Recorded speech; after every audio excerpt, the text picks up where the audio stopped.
ଯେ ଆପଣ ସମସ୍ତେ ଭଲରେ ଅଛନ୍ତି। ଆଜିର କାହାଣୀ କହିବି ହୁଏ ନା ସହି ବି ହୁଏ ନା। ନିଜର ଲୋକ ଦେଲେ ଯାତନା।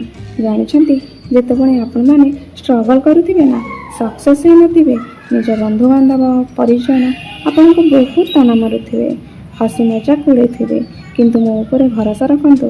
ସମୟ ବଡ଼ ବଳବାନ, ସକ୍ସେସ୍ ନିଶ୍ଚୟ ହେବେ। କଥାଟା ରଖିବେ ନିଶ୍ଚିନ୍ତ। ବହୁତ ଖରାପ ସମୟ ପରେ ବହୁତ ଭଲ ସମୟ ଆସେ। ନିଜ ଆଖିରେ ଦେଖିଛି ଆଉ ଅଙ୍ଗେ ଲିଭେଇଛି ବୋଲି ଆପଣମାନଙ୍କ ସହିତ ସେୟାର କରୁଛି।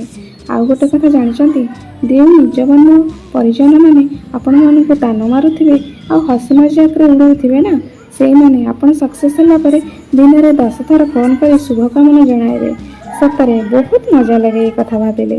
ହେଲେ ଆଉ ଗୋଟେ ଅନୁରୋଧ, ଯେତେ ଯାହା ହେଲେ ବି ସେମାନେ ଆମ ନିଜର ଲୋକ, ଏମାନଙ୍କୁ ଘୃଣା କରିବେ ନାହିଁ। ଠିକ୍ ଅଛି? ଏହି କଥାକୁ ନିଶ୍ଚୟ ରଖିବେ। ଏଇଟା ଆମ ସଂସ୍କାର। ଭିଡ଼ିଓଟି ଭଲ ଲାଗିଥିଲେ ଲାଇକ୍ ସବସ୍କ୍ରାଇବ୍ କରିଦେବେ। ରହିଲି, ନମସ୍କାର, ଜୟ ଜଗନ୍ନାଥ।